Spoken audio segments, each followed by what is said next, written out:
नभी चंद्र सूर्य तारे सारे मिळूनी जयघोष करती, सारे मिळूनी जयघोष करती, त्रिकंडात गाजत राही अशी शिवबांची कीर्ती, अशी शिवबांची कीर्ती। आदरणीय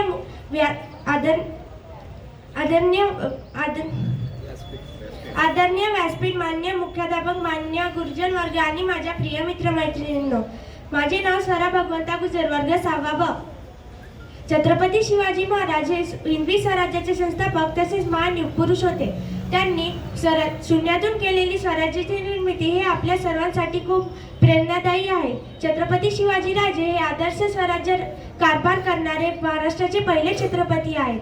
छत्रपती शिवाजी महाराज यांचा जन्म 19 फेब्रुवारी 1630 रोजी पुणे जिल्ह्यातील शिवनेरी किल्ल्यावर झाला। त्यांच्या वडिलांचे नाव शहाजीराजे भोसले व त्यांच्या आईचे नाव राजमाता जिजाऊ असे होते।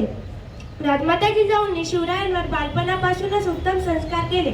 शहाजीराजे सतत मोहिमांवर असायचे, पण वेळ मिळाल्यावर ते शिवरायांना या वाचन, युद्धकला, घोडेस्वारी शिकवत। शिवरायांनी लहानपणी स्वराज्य निर्मितीचे स्वप्न पाहिले।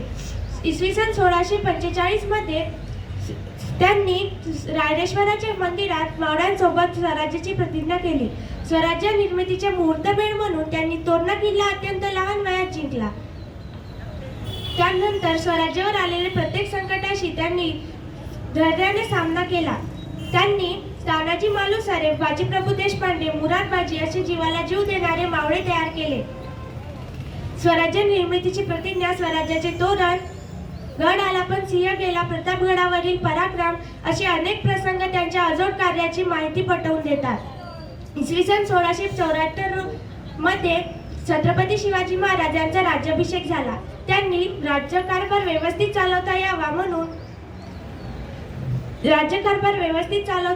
म्हणून त्यांनी अष्टप्रधान मंडळ स्थापन केले। 3 एप्रिल 1680 रोजी अशा या महान पुरुषाने अखेरचा श्वास घेतला। छत्रपती शिवाजी महाराज हे फक्त महाराष्ट्रालाच नाही तर देशासाठी व संपूर्ण जगासाठी आदर्श राजे आहेत। शेवटी मी एवढेच म्हणेन की शब्दही पडतील अपुरे, अशी शिवबांची कीर्ती, अशी शिवबांची कीर्ती। राजा शोभून दिसे जगती, अवघ्या जगाचा शिवछत्रपती, अवघ्या जगाचा शिवछत्रपती। धन्यवाद।